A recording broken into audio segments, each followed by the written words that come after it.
Boa noite a todos uma vez mais, bem-vindo à Igreja Porta aqui em Joinville, nesta sexta-feira, dia 19 de junho de 2020. Meus anos estão bem trocados, desculpa aí. Estamos continuando com a nossa série de estudo bíblico. Hoje é a terceira lição da série Lidando com as Emoções. Hoje vamos falar vencendo a depressão ou lidando com a depressão. Nossa escritura principal vai ser Números capítulo 11, assim que se você tem sua Bíblia, vamos abrir Números capítulo 11.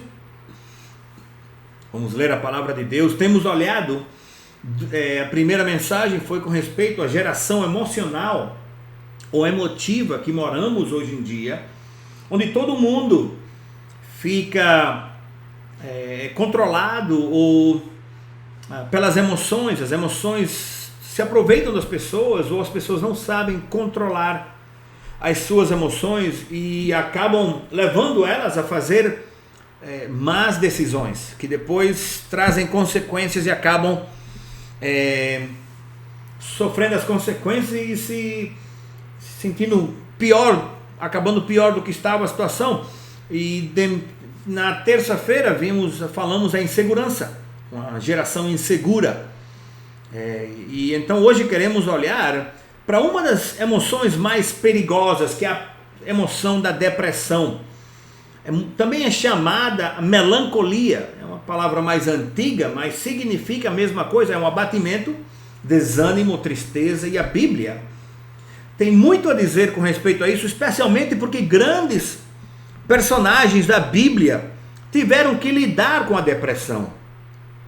Grandes personagens da Bíblia, heróis da Bíblia, foram desiludidos pelas suas emoções, se sentiram deprimidos, desamparados, fracassados, até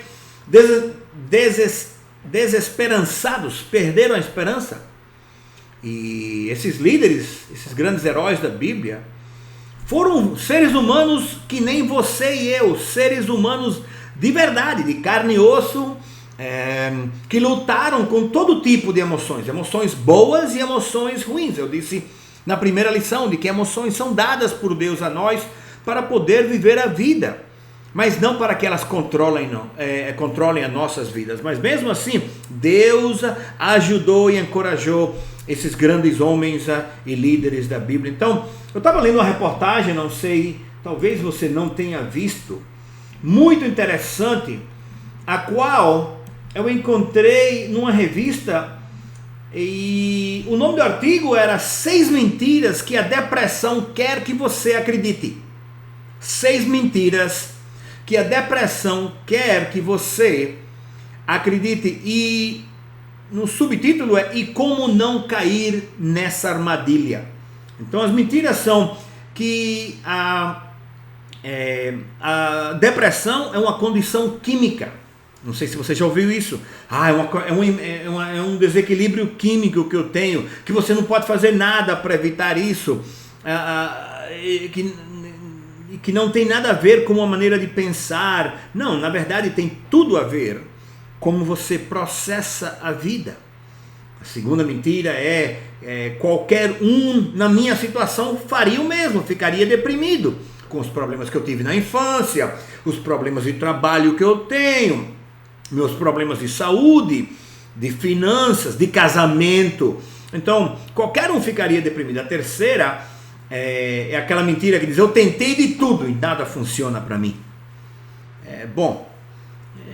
Pois falta esse tudo, eu não estou muito certo. Também tem a mentira que diz: ficarei feliz quando eu tiver, e você pode preencher o resto da frase: tiver perdido peso, recebido um aumento, ficarei feliz quando tenha comprado aquele apartamento, aquele carro, esteja casado, não tiver mais esse chefe, qualquer problema.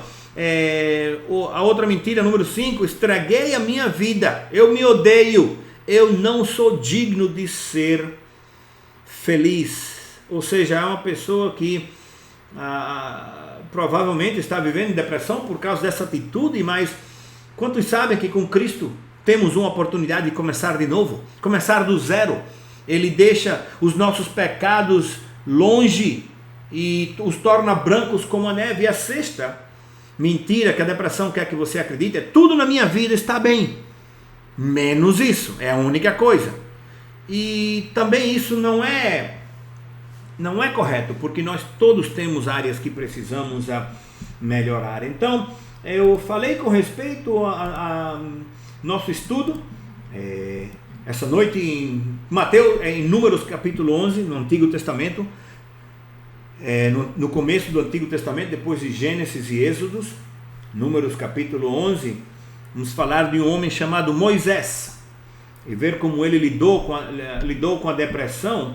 E a nossa escritura que usamos como a constante e se aplica a todos os nossos estudos é a Colossenses 3,15, onde o apóstolo Paulo diz de que eles permitam que a paz de Cristo governe o seu coração, pois como membros do mesmo corpo vocês são chamados a viver em paz e sejam sempre agradecidos. Somos chamados a viver em paz. Não temos por que permitir que as emoções controlem a nossa vida. Vamos ler então juntos Números 11, do versículo 11 até o 15. Se você me acompanha essa noite, a escritura diz assim: Moisés também ficou aborrecido e disse a Deus: ó Senhor, por que me tens tratado tão mal? Por que estás aborrecido comigo? Porque me deste um trabalho tão pesado de dirigir todo este povo? Versículo 12. Eu não fiz este povo, nem dei a luz a esta gente. Por que me pedes que faça como uma babá e os carregue no colo como criancinhas para a terra que jurastes dar aos seus antepassados? Pode notar que ele está bem frustrado. Versículo 13 diz assim: aonde poderia eu conseguir carne para dar a todo este povo? Eles vêm chorar perto de mim e dizem que querem comer carne. Lembra-se que eles estavam comendo o que eu falei quarta-feira no culto, né? Que eu falei do maná, o pão, quando eu falei do pão de cada dia. Dando-nos hoje o pão de cada dia, eu falei o maná que eles saíam toda manhã para pegar. Já chegou um dia que o povo ficou cansado e foram se queixar com Moisés: queremos carne. Carne da onde? Estão no meio do deserto. Versículo 14. Aqui é quando você vê que Moisés derrete. Moisés, ele se derrete, ele deixa de ser um homem, mas aqui podemos ver a humanidade dele, que ele era um ser humano igual que cada um de nós. Mas ele se derrete, ele chega a um momento, ele fica completamente deprimido e se sente fracassado quando ele diz no versículo 14: eu sozinho não posso cuidar de todo esse povo, isso é demais para mim. Se vais me tratar desse jeito, agora vai acusar a Deus, tem pena de mim e mata-me, ou seja, tira a minha vida. Se gostas de mim, não deixes que eu continue sofrendo desse jeito. Então Moisés estava bem chateado, ele não estava contente do que estava acontecendo. Vamos começar então e ver o primeiro ponto, o ataque da depressão, para poder entender o que a depressão realmente, porque olha, a Bíblia diz que todos somos afetados pela depressão. Todos os filhos de Deus, a Bíblia nos fala de que todos somos, a depressão afeta todas as pessoas. E Moisés, como líder, lembra-se que ele recebeu os 10 mandamentos. Todo mundo pensa, ele era um homem forte, um homem firme, o líder que Deus escolheu para tirar seu povo do Egito, de enfrentar o faraó. Mas na nossa escritura encontramos a pressão na vida dele de todos os lados. Quero carne, não aguento isso, cadê isso, aquilo outro. Já Moisés está ao ponto de explodir, procurando respostas e não encontrando elas. Já se sentiu dessa maneira antes? Especialmente quando tem uma criança chorando às 3 da manhã, está cansado, tem que fazer um trabalho, tem que acordar cedo e foi dormir tarde. e está com a esposa doente em casa. Assim que imagina. Então ele está vendo as circunstâncias que Moisés se encontra, ele vendo suas circunstâncias, e ele acha que ele é o único que pode ver, e quanto mais ele procura a situação, pior fica a coisa. E a conclusão que ele chega é: eu quero fugir, me mata, quero sair daqui, me mata logo agora, já não aguento mais. Então Moisés deseja a morte e pede a Deus: me tira daqui, me leva para o céu, já chega. Mas a Bíblia nos ensina a mesma coisa sobre outro profeta, outro grande homem de Deus, Elias. Um homem que teve grandes vitórias para Deus, mas de repente teve uma intimidação, teve um susto, um encontro com o diabo e ficou completamente abalado. Vamos ver a escritura, 1 de Reis, capítulo 19, versículo 3 e 4, diz: Elias teve medo e fugiu para salvar sua vida em Beerseba,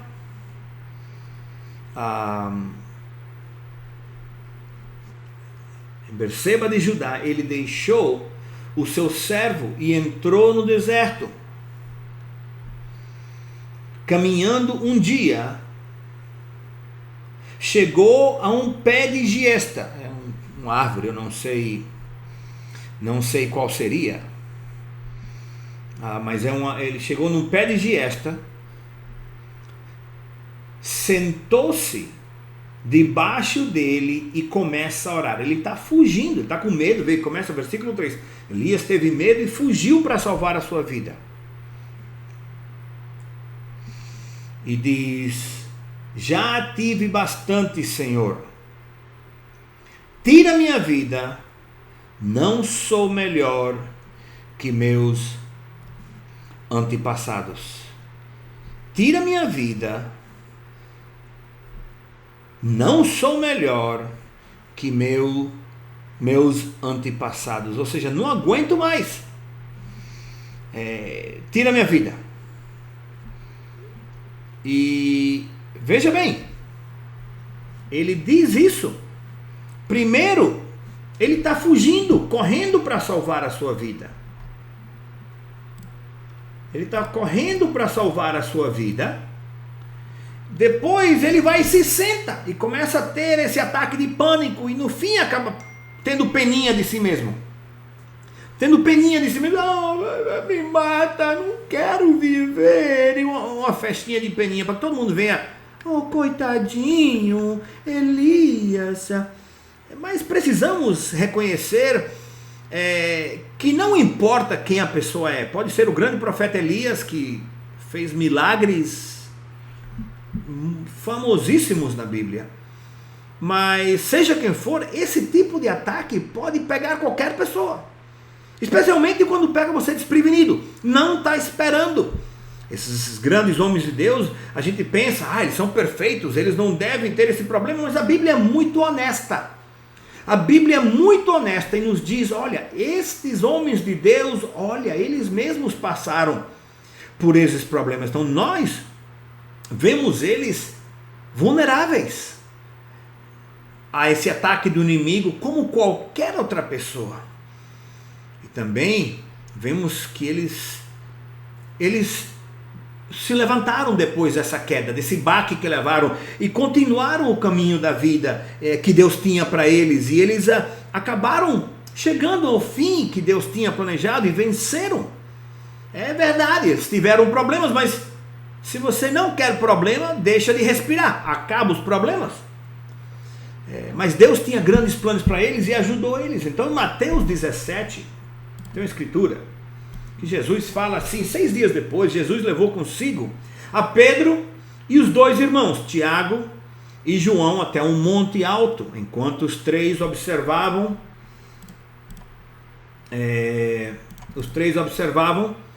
a aparência de Jesus foi transformada de tal modo que seu rosto brilhava como o sol e suas roupas se tornaram brancas como a luz. De repente Moisés e Elias apareceram e começaram a falar com Jesus. Veja bem, ele escolheu uns discípulos para ir com eles no Monte de Transfiguração, onde ele se transfigura, escuta a voz do Pai que diz: este é meu filho amado, em quem eu estou muito satisfeito, escutem ele. Mas ele está levando, mas a Bíblia nos fala de Elias no Novo Testamento, que ele tinha paixões, ou sentimentos, emoções igual que nós, homens com fraquezas, e muitas vezes esquecemos disso. Jesus leva seus discípulos, e quem é que aparece lá junto com Moisés? Eu vou mostrar de novo, porque às vezes a gente lê isso e não presta atenção do que eu disse faz 5 minutos. De repente Moisés, o chorão, que queria morrer, e Elias, quem pediu me mate, que eu não sou melhor que meus antepassados, estão do lado de Jesus no Monte de Transfiguração.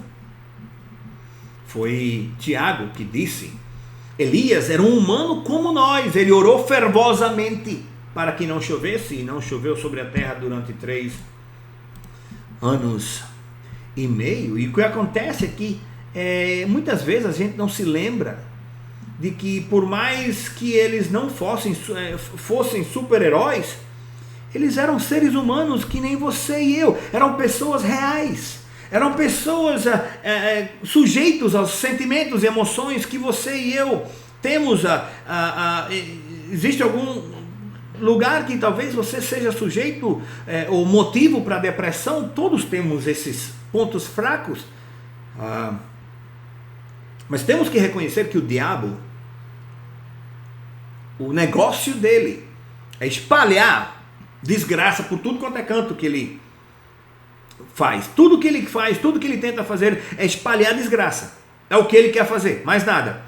Espalhar desgraça, ele quer se aproveitar do momento fraco seu, um momento fraco, um momento de fraqueza, um momento inesperado, uma situação de saúde, financeira, família, relacionamento, alguma coisa ele quer se aproveitar para encher você de mentira, encher você de medo e trazer a depressão. E isso leva as pessoas ao processo de depressão.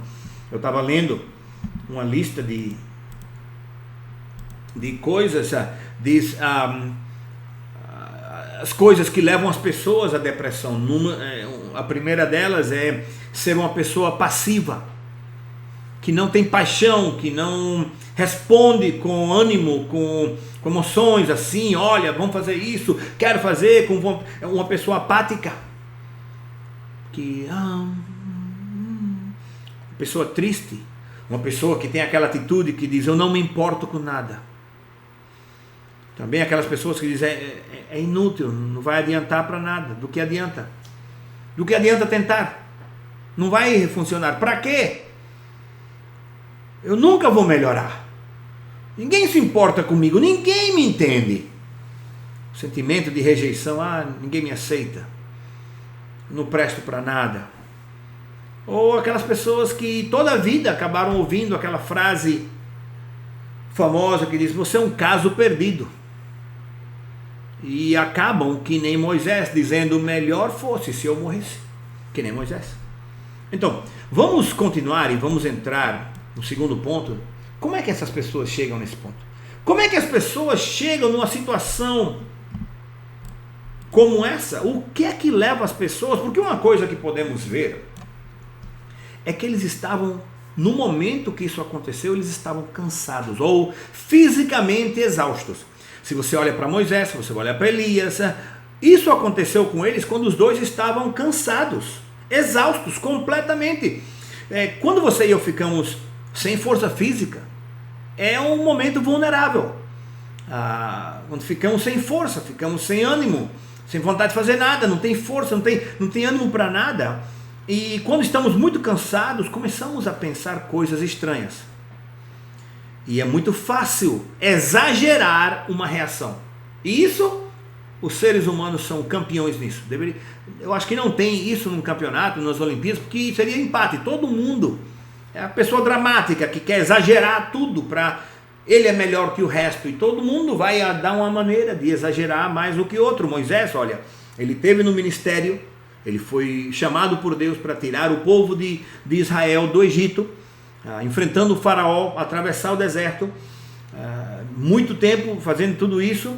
O povo de Deus reclamava o tempo todo, às vezes ele tinha muito o que fazer. As pessoas murmurando o tempo todo, repetidamente reclamavam de Moisés: talvez deveríamos ter morrido no Egito, por que você nos tira daqui? Estavam lá trabalhando como escravos, e no deserto começam a se queixar. Isso me lembra muito. Reclamavam e reclamavam de novo, e reclamavam uma vez mais. E Moisés chega no ponto que ele diz: eu sozinho não posso cuidar desse povo.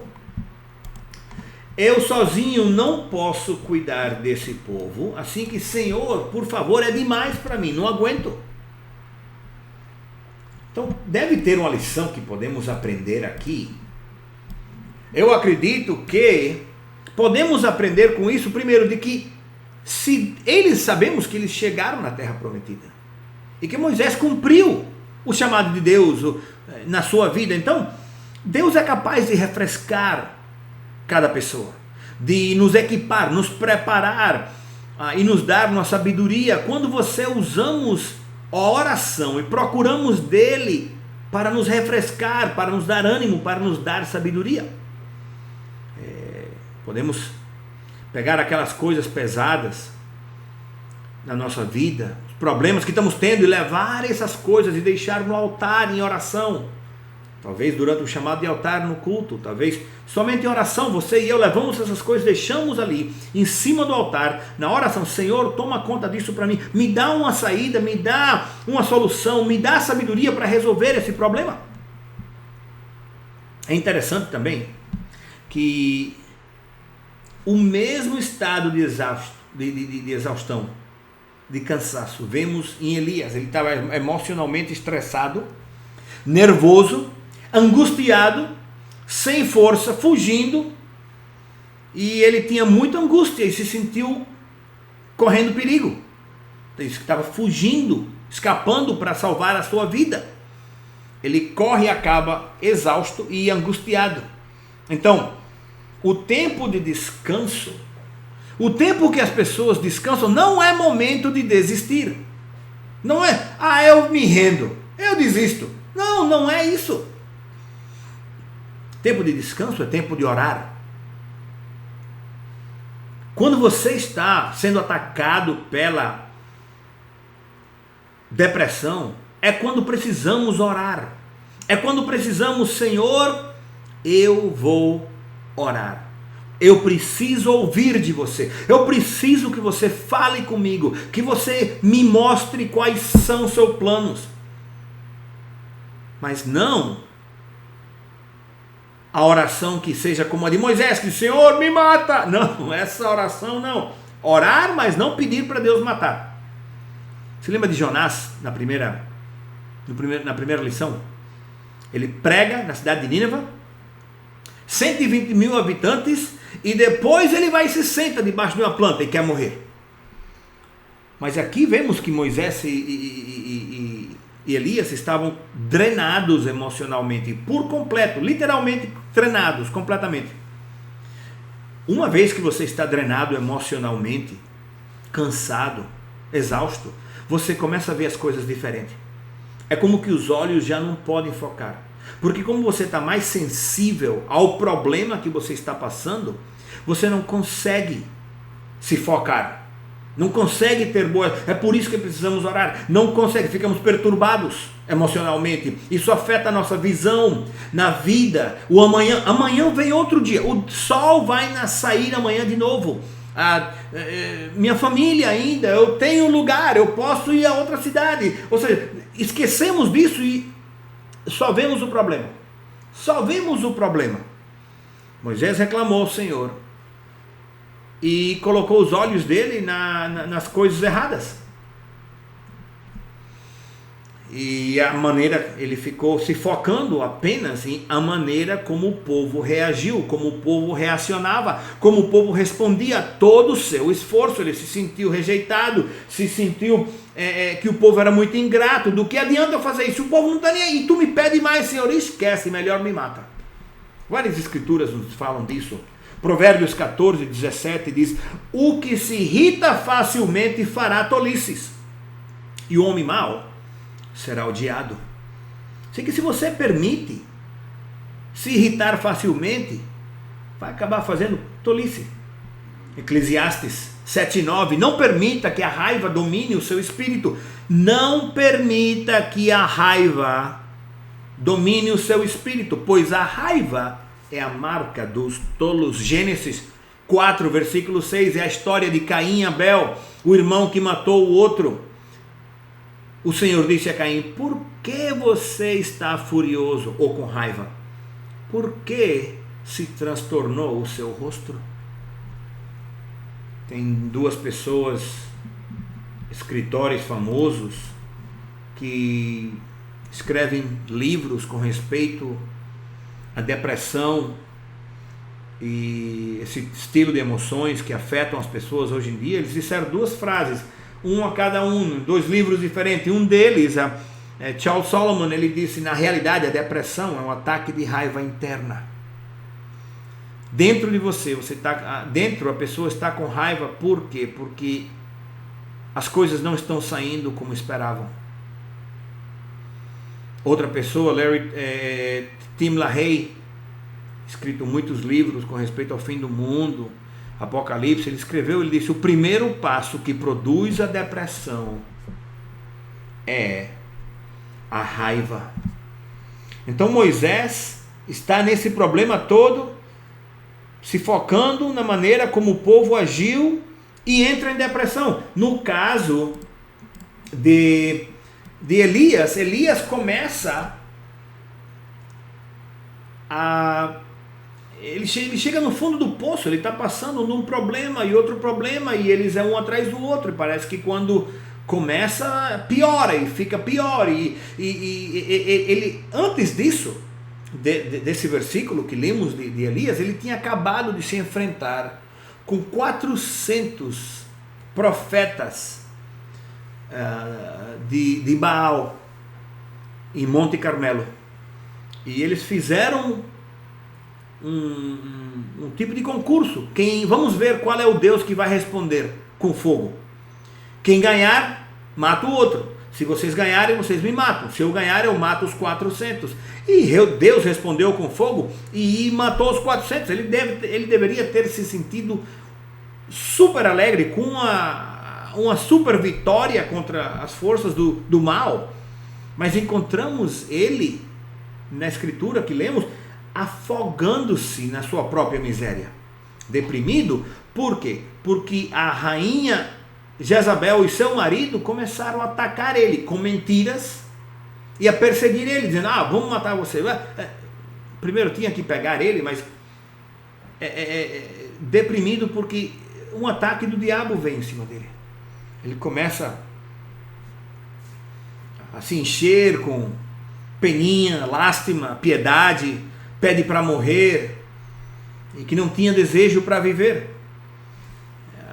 Que se tivesse que morrer sozinho, eu morro só, mas mas se ele tivesse ficado na frente de Jezabel, provavelmente a rainha Jezabel teria matado ele. Então ele quer evitar tudo. Ele diz: sabe o que?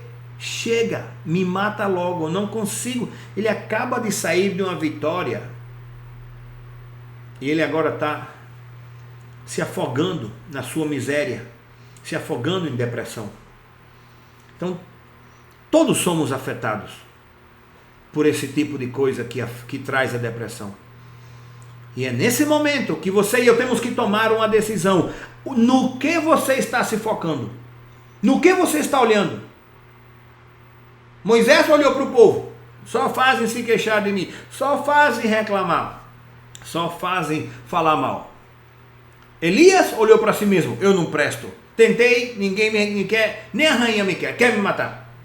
Jonás, lembre-se da primeira lição, ele olhou para suas circunstâncias, e eles ficaram completamente devastados, perderam a perspectiva, perderam o foco. E quando você perde o foco, você perde a perspectiva, as coisas começam a ficar maiores do que realmente são. Não é que de repente você não tem a saída, é que ficam maiores do que realmente são, se tornam maiores. E o diabo é um estrategista mestre. Ele sabe como fazer isso, ele sabe como e quando influenciar as pessoas. E em momentos de fraqueza, de exaustão, quando você e eu estamos vulneráveis, quando as pessoas, no caso aqui, todos os três estavam vulneráveis, aqueles dardos de fogo, as mentiras, o medo começam a atacar, e é um murro atrás do outro, e uma batida atrás de outra, e depois não consegue respirar, e daqui a pouco esquecem. E quando Deus abre a janela do céu para abençoar nossas vidas, parece que o diabo abre as janelas do inferno para fazer com que você e eu explodimos. Ou seja, quando você se foca no ponto errado, quando você olha para as coisas erradas, é difícil encontrar a saída, porque estamos olhando para o errado. Elias, veja bem, derrotou os inimigos de Deus. Tinha domínio, teve avivamento, vitória, mais de 400 profetas de Baal, mas o inimigo sempre vai torcer a situação, vai mentir, vai pegar a verdade e vai fazer ela uma mentira, vai enganar. É assim que ele fez com Eva, usou a mentira para enganar e fazer pior a situação. Fez o mesmo aqui com Moisés, fez o mesmo com Elias, fez o mesmo com Jonás. Então, ele distorce a nossa visão. Deus não se interessa contigo, cara. Olha, se ele realmente se interessasse contigo, estaria ajudando. Ele quer distorcer o nosso relacionamento com Deus. Se Deus te amasse, tu não estaria nisso. Por isso que Moisés diz, se tudo é verdade, me ama, Senhor.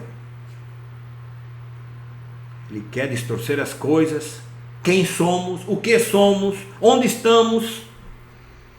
E assim, a depressão acaba controlando nossas palavras, a depressão acaba controlando nossas orações. Deixamos de orar quase sempre. E se oramos me mata. Ou controla nossas ações, nossas atitudes. E geralmente é fazer um buraco mais profundo. E ferindo e afetando as pessoas que amamos e moram nas nossas vidas. Então por isso, vamos dar uma olhada e ver a providência de Deus. O que Deus faz para nos ajudar em situações como essa? Porque temos que lembrar as palavras de Jesus. Lembre-se que a esperança nossa como cristão são nas palavras de Jesus. Jesus nos deu esperança, nos deu um exemplo, podemos seguir seus passos. E em Marcos capítulo 10, versículo 27, é impossível aos homens, mas não a Deus, porque todas as coisas são possíveis para Deus. Com o homem é impossível, mas com Deus, porque Deus não é, porque com Deus tudo é possível. Quantos sabem que Deus é muito sábio? Especialmente quando ele não responde às orações de Moisés. Imagina se Moisés, me mata, Senhor. Ok. Imagina. Ele, graças a Deus, ele não respondeu essa oração de Moisés. A sua graça, Deus ignora esse pedido de Moisés, ajuda ele. Olha, graças a Deus que Deus nunca nos dá o que queremos. Deus sempre nos dá o que precisamos. Aprenda isso se você não aprende mais nada. Graças a Deus que Ele nunca nos dá o que pedimos. Porque muitas vezes pedimos pensando num sentimento, numa emoção. Ele nos dá o que precisamos. Jesus teve a grande vitória. No dia do batismo, se lembra, ele sai das águas, o Espírito Santo desce, a voz do Pai, este é meu filho amado em que eu me comprazo muito, mas graças a Deus que Ele não nos dá o que queremos, Ele nos dá o que precisamos.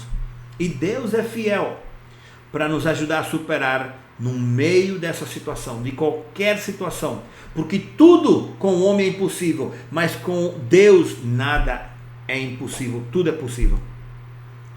Então você e eu servimos a um Deus que é fiel e Ele nos ajuda a superar. Não temos que nos entregar, nos render, não temos que ceder a um espírito de depressão, de derrota, de melancolia, ou um espírito de desânimo, de tristeza. Não temos por que fazer isso.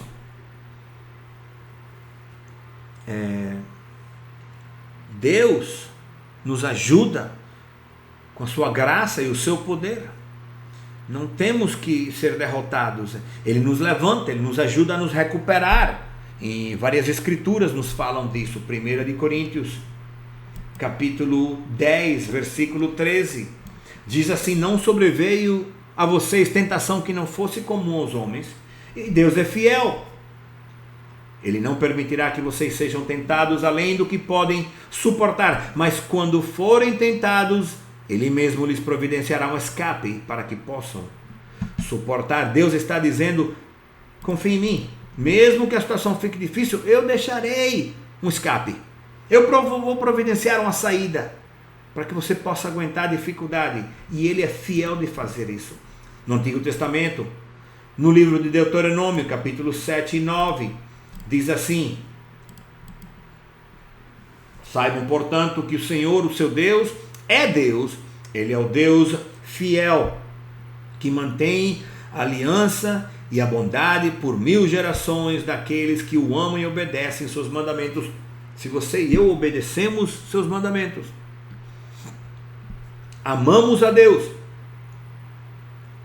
Ele mantém a sua aliança, Ele mantém a sua bondade. Toda a Bíblia você vai encontrar essa direção. Confia em Deus, Ele vai nos ajudar, Ele não vai quebrar a sua aliança, Ele nos promete, Ele cumpre sua palavra, Ele é capaz de nos refrescar, Ele é capaz de nos restaurar, Ele é capaz de nos alegrar, Ele é capaz de nos curar, nos manter. Toda a Bíblia você vai ver. Mira, olha, quando Elias caiu, vítima da depressão, ele estava esgotado, debaixo de um zimbro, e Deus mandou a ajuda do céu para ajudar ele. Veja em 1 de Reis, capítulo 19, versículo 4. Diz assim: e entrou no deserto, caminhando um dia, chegou a um pé de giesta, sentou-se debaixo dele e orou pedindo a morte. Já tive o bastante, Senhor, tira a minha vida. Não sou melhor que os meus antepassados. Depois se deitou debaixo de uma árvore e dormiu. De repente um anjo tocou nele. Um anjo mandou ajuda do céu. Um anjo disse para ele: levante-se e coma. Elias olhou ao redor, e ali junto à sua cabeça tinha um pão assado sobre brasas quentes e um jarro d'água. Ele comeu, bebeu e deitou-se de novo. Versículo 7. O anjo do Senhor voltou, tocou nele e disse: levante-se e coma, pois a sua viagem será muito longa. Então ele se levantou, comeu e bebeu, fortalecido com aquela comida. Viajou 40 dias e 40 noites até chegar no Monte Horebe, o monte de Deus. Ele foi refrescado no corpo, foi refrescado na mente, e Deus lhe disse: levante-se, não fique aqui, você já está refrescado, você está fortalecido. Continue para Deus, continue adiante, não desista, vamos seguir adiante. Deus manda ajuda do céu às vezes quando você menos espera. E Deus nos ajuda a equilibrar, Ele restaura nosso equilíbrio espiritual. Esse equilíbrio espiritual que nos ajuda a entender a Deus, a situação que estamos, Ele nos ajuda a restaurar isso. Ele quer nos ajudar a ver a vida como Deus a vê. Para que você e eu olhemos para a vida, possamos ver a vida como Deus a vê. De uma maneira diferente. Não abatido, acabou-se, não tem solução, não tem saída, não presta para do que adianta. Não, Deus, olha, vamos olhar de outro ângulo, vamos olhar diferente as pessoas, vamos olhar diferente os problemas, vamos olhar diferente a pressão, o cansaço, vamos olhar as pessoas diferentes, vamos olhar a nossa situação diferente, vamos olhar o medo que você está sentindo diferente, vamos olhar essa frustração, vamos olhar a nós mesmos de uma maneira diferente. Deus nos ajuda a isso, porque Ele quer que você e eu coloquemos os nossos olhos nele, na sua palavra, na sua verdade, e você só vai pensar e ver o que Deus vê se você conhece a sua palavra. Essa é a necessidade de ler e conhecer a Bíblia diariamente. Quando as pessoas não leem a Bíblia, somente leem uma coisinha que alguém bota aqui, alguém bota ali. É por isso que eu não fico mandando essas escrituras, porque as pessoas acham que lendo isso pouquinho, eu já li minha Bíblia. Mas isso não é ler a Bíblia. Você precisa ler o que a Bíblia diz, estudar, aprender, para quando chega um momento como esse, você pode ver as coisas da maneira que Deus as vê. Da maneira como sua palavra, você pode colocar os seus olhos nele, na sua palavra. Sua palavra tem promessas que não falham. Ele nunca falhou, ele nunca vai falhar. Em Daniel, livro de Daniel, capítulo 11, diz: o povo que conhece seu Deus resistirá com firmeza. Por isso a necessidade de conhecer a palavra de Deus. Outra tradução diz: o povo que conhece seu Deus serão fortes e resistirão, porque Deus traz um equilíbrio à nossa alma, Ele traz um equilíbrio à nossa vida, aquela vida hesitante, aquela vida cheia de indecisão. Ele fala direto aos nossos corações. Quantas vezes sentado num culto, é como que se Deus estivesse falando direto ao teu coração, direto à situação, porque Ele fala direto aos nossos corações, com palavras simples de encorajamento, palavras de ânimo simples, claras, não é enrolando para ver se, não, claras e simples, palavras que vão nos proteger de tropeçar, proteger de cair. Se lembra a história de Abraão? Abraão estava super frustrado.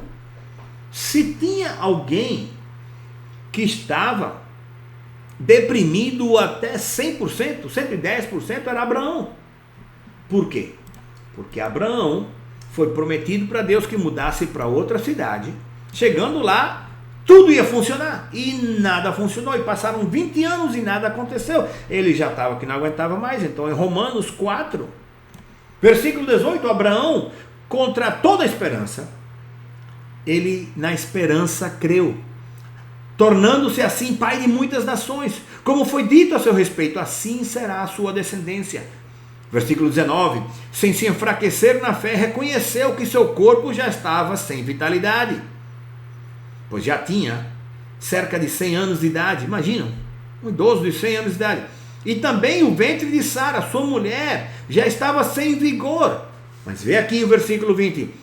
Mesmo assim, ele não duvidou. Por quê? Porque ele conhecia a palavra de Deus. Ele sabia que Deus não falhava, não fracassava, não desistia. Ele ia cumprir a sua promessa. Não duvidou, nem foi incrédulo. Quantas vezes nós somos incrédulos? Quantas vezes nós erramos e o que o pastor está dizendo, mas eu não acho que vai acontecer não.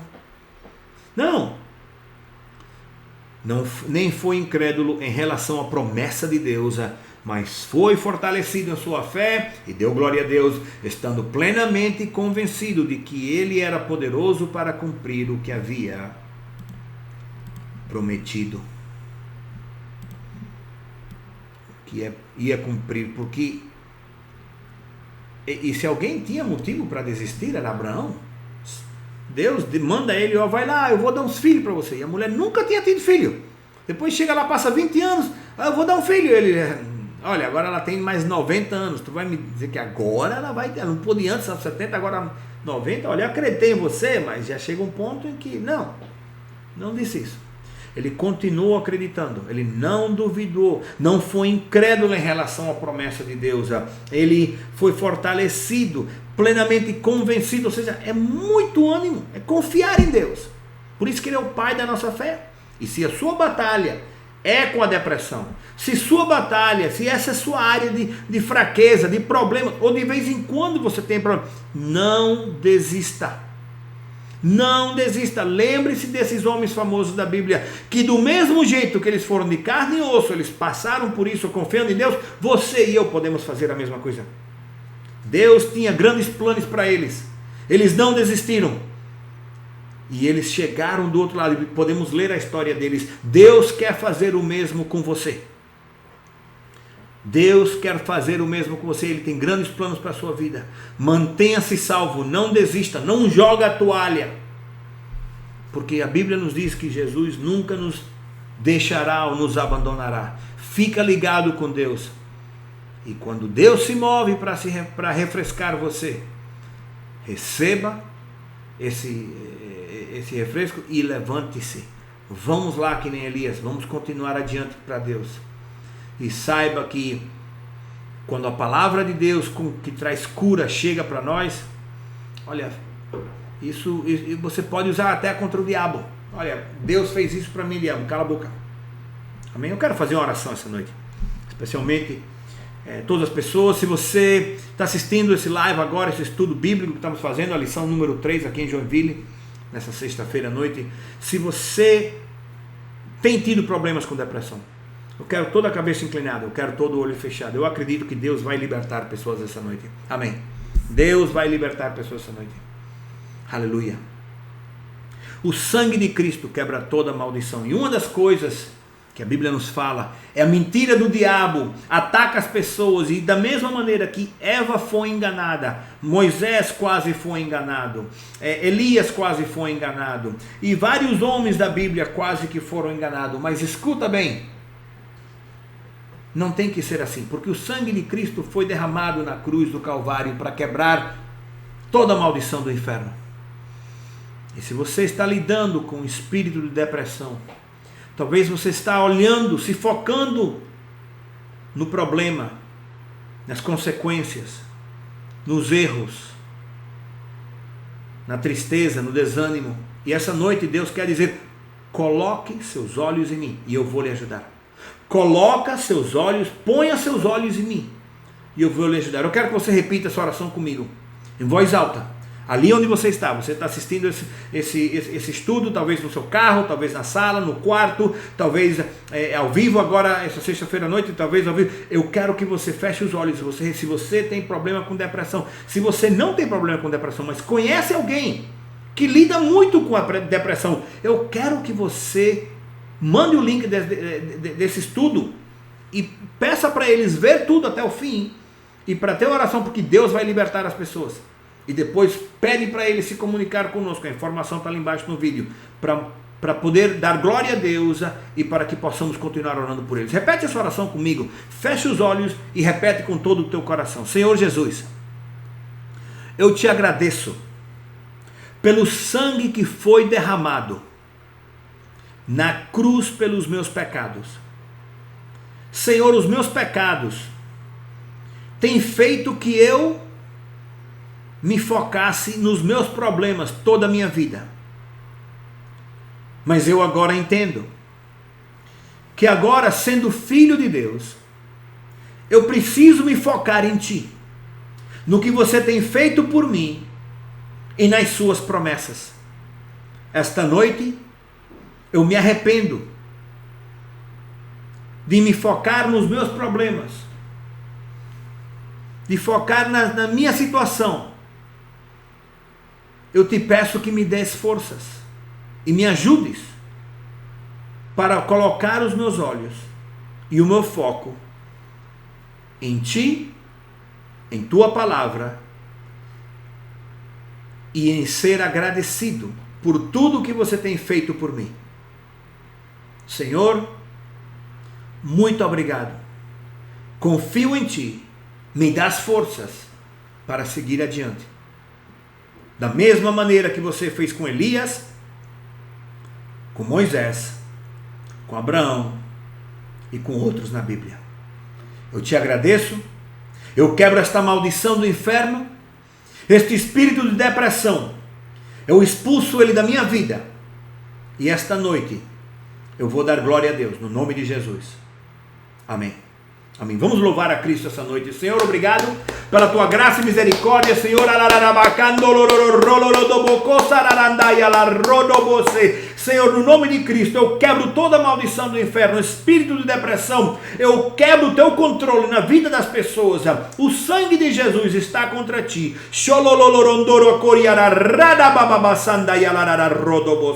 No nome de Jesus, Senhor. Oh, aleluia. A paz de Jesus em cada coração, em cada vida, no nome de Cristo. Amém. Amém. Aleluia. Uma vez mais, muito obrigado. Tem ali no chat, você pode colocar pergunta, comentário.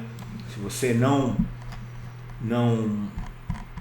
teve chance de fazer, talvez se focando em tudo, mas essa noite pode colocar. Se eu não consigo responder para você agora, pode mandar diretamente para o meu número de WhatsApp que está ali embaixo, ou pelo e-mail da igreja, eu responderei para você. Eu agradeço a todos por ter participado do estudo, espero que tenha lhe ajudado. Teremos estudo mais na terça-feira e na sexta-feira, semana que vem, culto domingo, de manhã às 11 e domingo à noite, um evangelista dos Estados Unidos vai estar pregando para nós.